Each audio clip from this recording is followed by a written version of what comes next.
Hi friends, this is Dr. Ufran Babar, endocrinologist in America. Today's video will be how to prepare for step 3, tricks and tips to get a score of 260 or higher.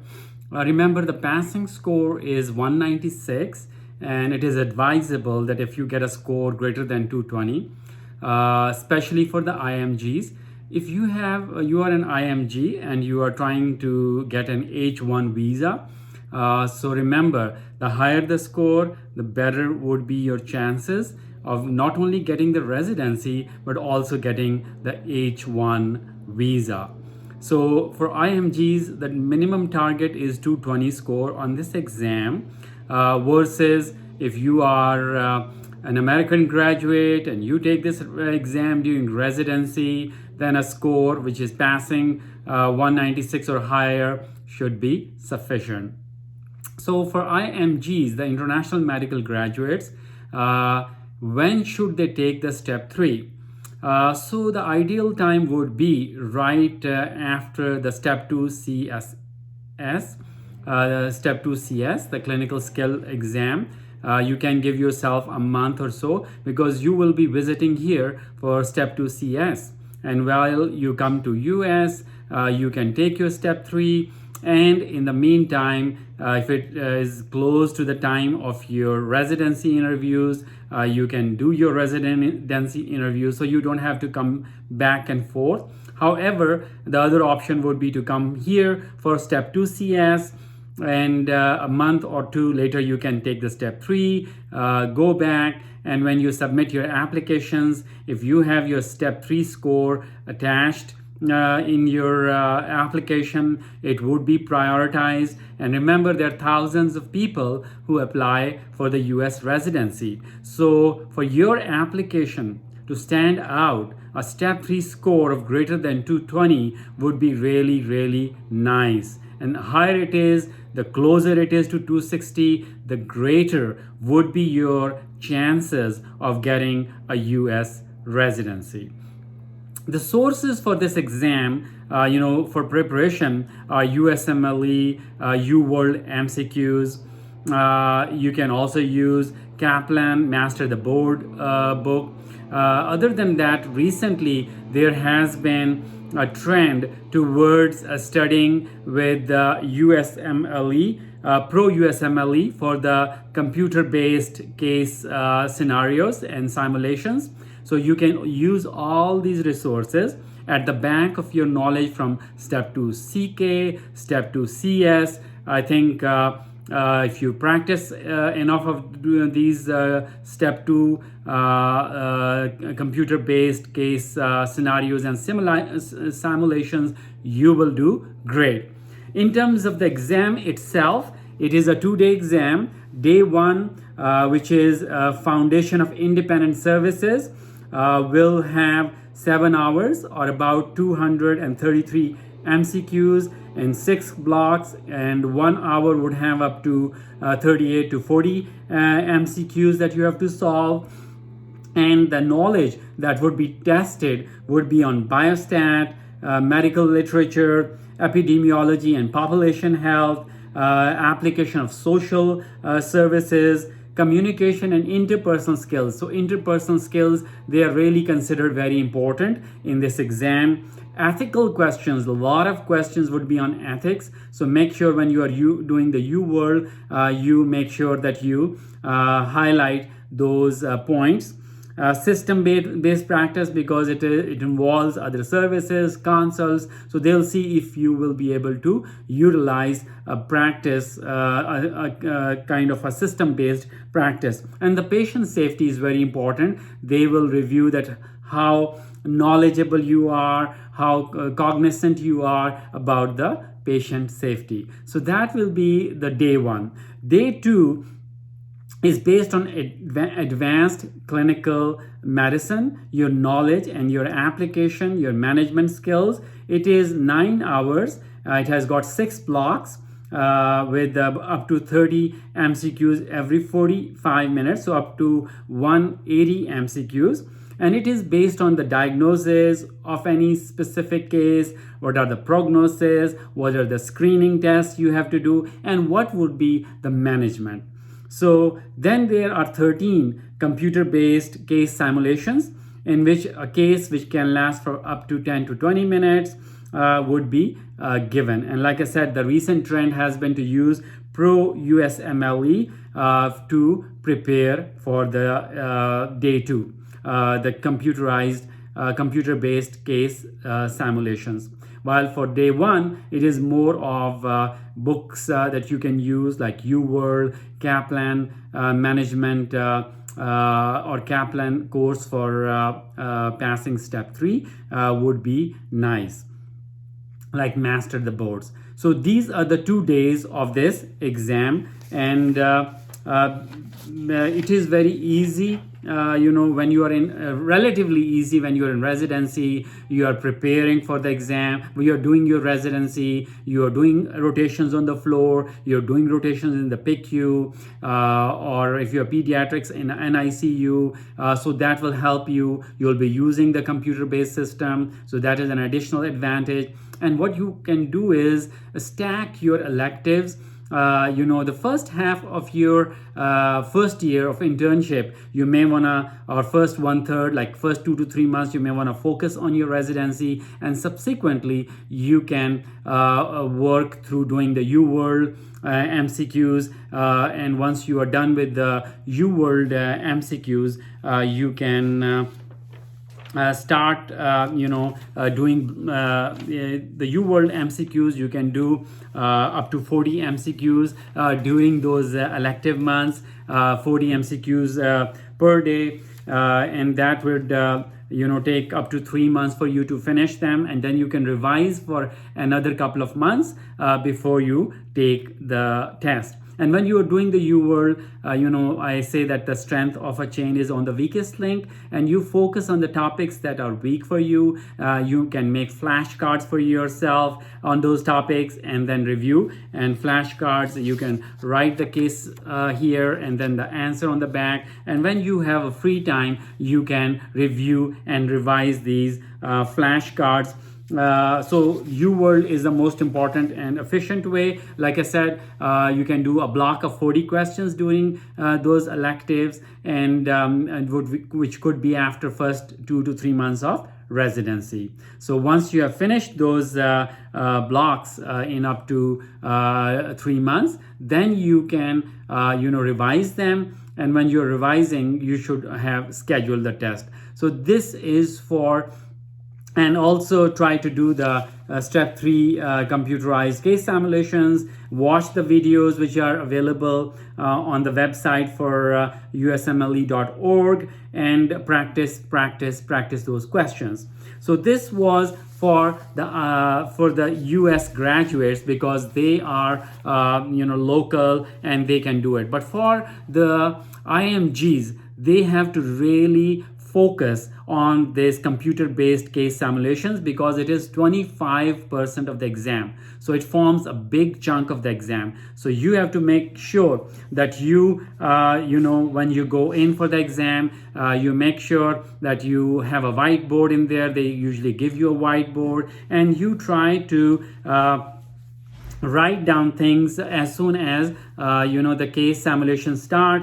You can write down the case, what is the age, gender of the patient, what is his social history, and then whether this is an alcoholic, is a smoker, and what is the sex of the patient. So those information on that whiteboard will help you later on when you are giving counseling to the patient. HPI will give you, the vitals and all that. That will indicate whether this patient is stable or unstable. Because if it is unstable patient, then you need to do something emergently and urgently. You can order a pulse ox, cardiac monitor, IV access, give a bolus of fluids, and if the patient needs EKG, you can order the EKG. If you think that it could be a narcotic poisoning, overdose, you can order the naloxone. Then once you do that, then you have to figure out the physical exam. If the patient is unstable, you make sure that you don't waste time on exam portion which is not needed. Do a focal exam. If it's a stroke patient, you think, make sure you do a neuro exam. If you think that it is myocardial infarction, you make sure you have a good cardiovascular exam. If you think it's a status asthmaticus, respiratory exam. And then other things that you may think will assist you in exam, because if you will do a detailed exam, you may lose points. If the patient is stable, then you can order all the points in the physical exam, because then that will be advisable. As far as the lab studies go, you will assess whether your patient needs a CT scan, an ultrasound, or a simple chest x-ray. Then the blood test, whether CBC is needed, patient is bleeding, you think, has a trauma, unstable patient. And then you can order a chem panel, because it includes the BMP as well as the liver function test, urine analysis, urine culture. If it's a female, you may want to do a pregnancy test, a myocardial infarction, EKG, troponin levels, D-dimers, all those things could be ordered. Other tests, you can order biopsy, and this mnemonic of IBUOP, which is images, blood test, urinary test, other which is imaging or biopsy, and the pregnancy if it's a female, beta HCG. So IBUOP for the lab studies you can memorize. Then you can you can assess the time, you can advance the time to see the results that you have you have ordered. You can advance the clock to look at the results. And then you have to consider whether the patient is stable, everything looks good, is a simple urinary tract infection, or patient does not have myocardial infarction, patient has pneumonia that can be treated as outpatient. And then you have to think whether this patient needs admission on the floor, is a critically sick patient, needs an ICU admission. Make sure before you admit you have the IV. You can order the IV fluids. If you think the patient has perforated appendix or has appendicitis, you may want to put them in NPO. Make sure you say bed rest if it is appendicitis. If you think that intestinal obstruction or the patient needs to go to surgery, you can order an NG tube, Foley's catheter. Urinary output will be important, so you have to monitor intake and output. And then you can do the vital signs. It could be Q1 hour in unstable patient, or every 4 to 8 hours if it is relatively stable patient. And for DVT prophylaxis, if the patient is stroke patient, make sure you have pneumatic compressions to prevent DVT. And then if the patient is pain, the pain management is really, really very important, because they see that how sympathetic you are to the patient. So make sure you order morphine or pain medications for the patient. Treatment wise, the things which are available, antibiotics are available, steroids are available. Then you can do the consults. You can order multiple consults as needed. And lab work, if it is surgery patient, you can order PTT, PT, INR. You can give a dose of cefazolin. You can do the blood cross, EKG, and continue to monitor labs for those patients like DKA. You can do Q1 glucose levels, Q4 BMP, and you can order insulin. So all those things could be ordered. And most importantly, while you're ordering things, you're seeing the improvement of your patient, you have to make sure you keep on reassessing your patient to see if there is a deterioration of your patient, or your patient is getting better based on the response. And if the patient is improving, continue your assessment. If not improving, you have to do urgent interventions, admit to ICU, and so on.